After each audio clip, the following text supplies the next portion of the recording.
नमस्कार, मैं हूं साक्षी राय और आप देख रहे हैं खरी बात न्यूज।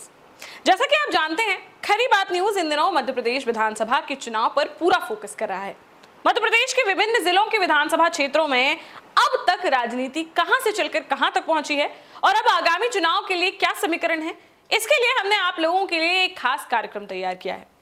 आइए आपको दिखाते हैं मध्य प्रदेश विधानसभा चुनाव में जंग कुर्सी की।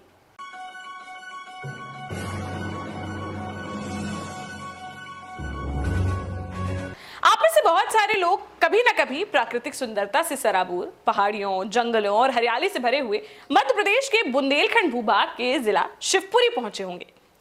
इस जिले से गुजरने वाले कूनो, बेतवा, चंबल और पार्वती नदियों के बीच बने माधव उद्यान में वन्य जीवों को भी विचरण करते हुए आपने देखा होगा।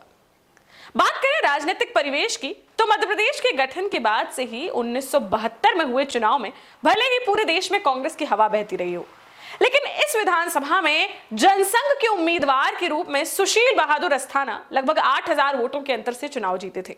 उन्होंने लगभग 23,400 मत पाकर कांग्रेस के हनुमंत सिंह को पराजित किया था। 1977 की बात करें तो जनता लहर में जब पूरे देश से कांग्रेस का सफाया हुआ, तब शिवपुरी सदर विधानसभा सीट ने भी हवा के साथ जाते हुए जनता पार्टी के प्रत्याशी के रूप में महावीर प्रसाद जैन को विधायक बनाया। उन्होंने 21,558 वोट पाकर अपने ही सजातीय कांग्रेस के प्रत्याशी गणेश लाल जैन को लगभग 10,000 वोटों के बड़े अंतराल से पराजित किया था।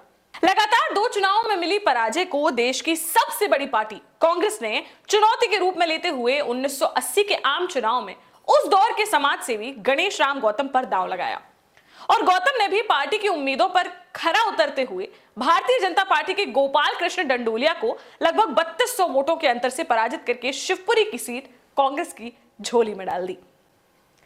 5 साल तक जनता के बीच संपर्क बनाए रखने और उनकी अपेक्षाओं पर खरा उतरने का परिणाम यह हुआ कि 1985 के अगले विधानसभा चुनाव में भी कांग्रेस प्रत्याशी गणेश राम गौतम 25,000 से अधिक वोट पाकर विधायक बने। अंतर बस इतना था कि भारतीय जनता पार्टी ने पिछली बार के प्रत्याशी गोपाल कृष्ण डंडोलिया को बदलकर 1972 में जनसंघ से विधायक बने सुशील बहादुर अस्थाना को प्रत्याशी बनाया था। फिर भी वे 3200 वोटों से हार गए।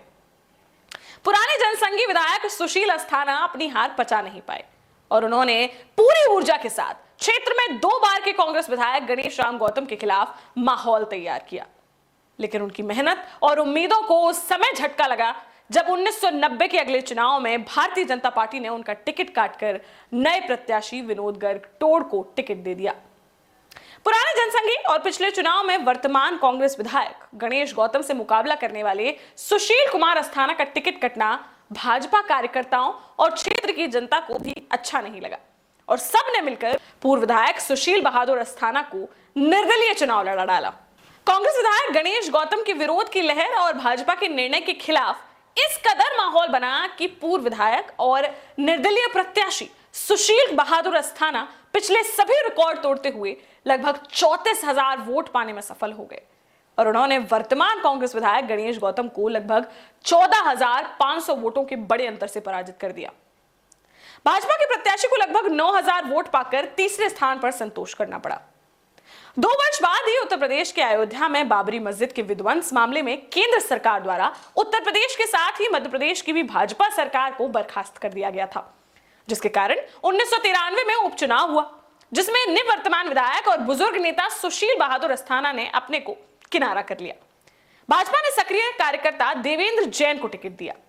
कांग्रेस ने भी पूर्व विधायक गणेश गौतम के स्थान पर संबल दास गुप्ता को प्रत्याशी बनाया।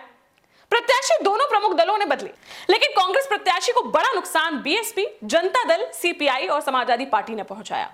इन प्रत्याशियों द्वारा लगभग 11,000 वोट काट लिए जाने के कारण भाजपा के देवेंद्र जैन 35,131 वोट पाकर कांग्रेस प्रत्याशी से लगभग 3,000 से अधिक वोटों से चुनाव जीत गए।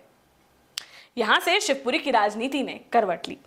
वर्ष 1972 से अब तक हुए 6 चुनाव में मौका कई दलों को और कई जातियों के नेताओं को मिलता रहा, लेकिन 1998 के चुनाव में इस सीट पर सिंधिया राजघराने की नजर पड़ी और भारतीय जनता पार्टी की संस्थापक मानी जाने वाली राजमाता विजय राजे सिंधिया की छोटी पुत्री और विवाह के बाद कई वर्षों तक लंदन में रहकर वर्ष 1994 में भारत लौटी यशोधरा राजे सिंधिया को भाजपा ने प्रत्याशी बनाया। उनके मुकाबले कांग्रेस ने अपने वर्तमान प्रत्याशी और शिवपुरी के अन्य दावेदारों को मजबूत ना मानते हुए पोहरी सीट से 2 बार विधायक रहे बुजुर्ग नेता हरिवल्लभ शुक्ला को शिवपुरी से टिकट देकर चुनाव लड़ाया। सिंधिया राजघराने की बेटी होने के बावजूद पहली बार राजनीति के मैदान में उतरी यशोधरा राजे सिंधिया कांग्रेस के प्रत्याशी हरिवल्लभ शुक्ला ने दांतों चने चबवा दिए और कड़े मुकाबले में यशोधरा राजे सिंधिया लगभग 7,000 वोटों के अंतर से चुनाव जीत पाई। कांग्रेस के दिग्विजय सिंह के नेतृत्व वाली सरकार के खिलाफ फायर ब्रांड नेत्री साध्वी उमा भारती पूरे मध्य प्रदेश में अभियान चला रही थी। उसका असर होने के साथ ही विधायक यशोधरा राजे सिंधिया की क्षेत्र में सक्रियता के चलते वर्ष 2003 के चुनाव में भाजपा के वोटों में लगभग 13,000 वोटों की बढ़ोतरी हुई और भाजपा ने 62,733 वोट पाकर कांग्रेस से 2 बार विधायक रहे बुजुर्ग नेता गणेश राम गौतम को लगभग 25,000 वोटों के अंतर से शिकस्त दी और यशोधरा राजे सिंधिया एक बार फिर विधायकी अपने नाम कर गई। वर्ष 2007 की बात करें तो ग्वालियर के कांग्रेस सांसद रामसेवक सिंह जब भ्रष्टाचार के आरोप में लोकसभा की सदस्यता से बर्खास्त किए गए, तब ग्वालियर में ज्योतिरादित्य सिंधिया के रहते हुए कांग्रेस को हराने के लिए भारतीय जनता पार्टी ने शिवपुरी की विधायक और ग्वालियर राजघराने की बेटी यशोधरा राजे सिंधिया को ग्वालियर लोकसभा सीट से प्रत्याशी बनाया। वहां भी यशोधरा राजे सिंधिया ने कांग्रेस प्रत्याशी अशोक सिंह को हराकर लोकसभा में प्रवेश किया। यह बात अलग है कि उनकी जीत का अंतर बहुत कम 32,000 वोट का रहा। शिवपुरी की विधायक यशोधरा राजे सिंधिया के सांसद बन जाने के बाद शिवपुरी विधानसभा की सीट पर 2008 के चुनाव में उनकी ही पसंद से माखनलाल राठौर को प्रत्याशी बनाया गया। कांग्रेस ने पूर्व विधायक गणेश राम गौतम का टिकट काटकर वीरेंद्र रघुवंशी को प्रत्याशी बनाया। उधर पूर्व विधायक गणेश राम गौतम कांग्रेस छोड़कर भाजपा से विद्रोह करके भाजपा की बागी पूर्व मुख्यमंत्री उमा भारती की भारतीय जनशक्ति पार्टी से चुनाव लड़ गए और उन्होंने भाजपा और कांग्रेस को कड़ी टक्कर दी।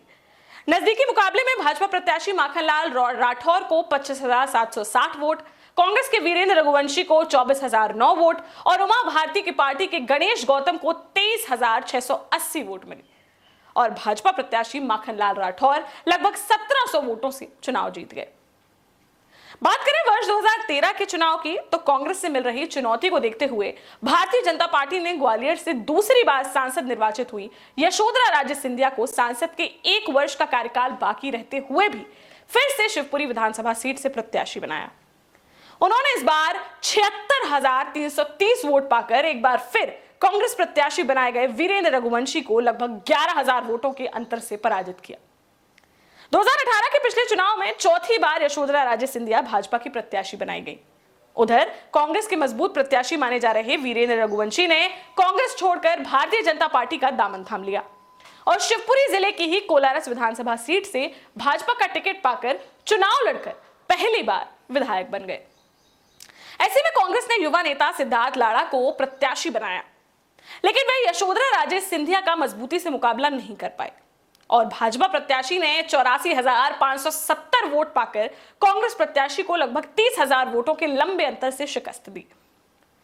मुख्यमंत्री शिवराज सिंह चौहान की सरकार में वर्तमान में शिवपुरी की विधायक यशोधरा राजे सिंधिया खेल एवं युवा कल्याण, तकनीकी शिक्षा एवं कौशल विकास सहित रोजगार विभाग की मंत्री हैं।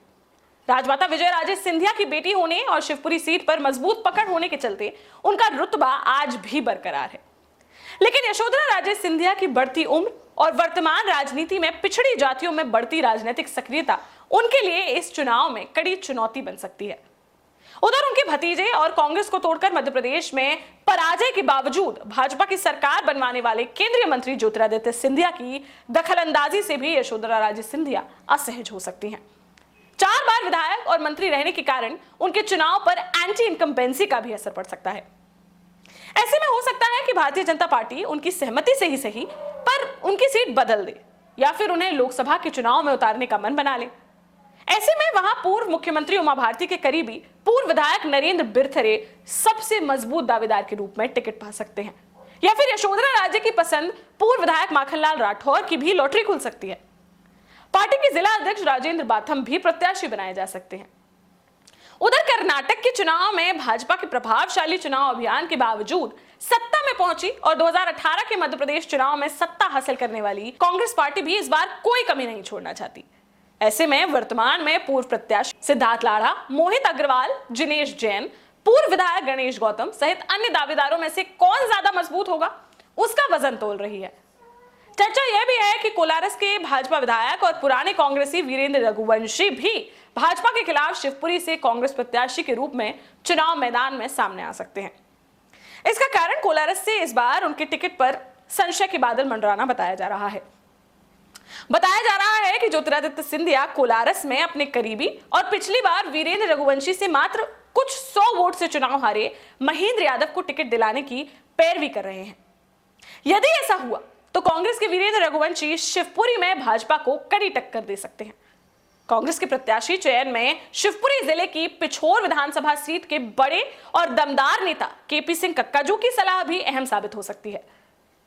अब शिवपुरी विधानसभा क्षेत्र की राजनीति क्या करवट लेती है, यह तो आने वाला समय बताएगा। लेकिन इतना तय है कि ज्योतिरादित्य सिंधिया के भाजपा में आने के बाद शिवपुरी जिले की राजनीति के समीकरणों और भारतीय जनता पार्टी के टिकटों के फैसलों में काफी फेरबदल देखने को मिलेगा। उधर भाजपा की कार्यशैली के जानकारों का यह भी मानना है कि भले ही 2020 में ज्योतिरादित्य सिंधिया ने कांग्रेस को तोड़कर भाजपा की सरकार बनवाई हो, लेकिन इस साल होने वाले विधानसभा चुनाव में टिकट वितरण में भाजपा अपने कार्यकर्ताओं और आरएसएस की सलाह सहित अपनी सर्वे रिपोर्ट को ही तरजीह देगी। अब शिवपुरी विधानसभा सीट की राजनीति क्या करवट लेती है और क्या तस्वीर सामने आती है, इस पर हमारी भी पूरी नजर रहेगी। आप भी इस संबंध में कमेंट करके और हमें फोन करके अपने यहाँ के राजनीतिक समीकरणों की जानकारी दे सकते हैं। हम उन्हें अपनी अगली खबर में जरूर शामिल करेंगे। इसके अलावा मध्य प्रदेश के किस विधानसभा क्षेत्र का विश्लेषण आप देखना चाहते हैं या किस नेता के राजनीतिक जीवन पर आप खबर देखना चाहते हैं, हमें कमेंट बॉक्स में कमेंट करके जरूर बताएं। अभी के लिए फिलहाल इतना ही। बने रहिए हमारे साथ, देखते रहिए खरी बात। कैमरामैन नितराम पटेल के साथ साक्षी राय। नमस्कार।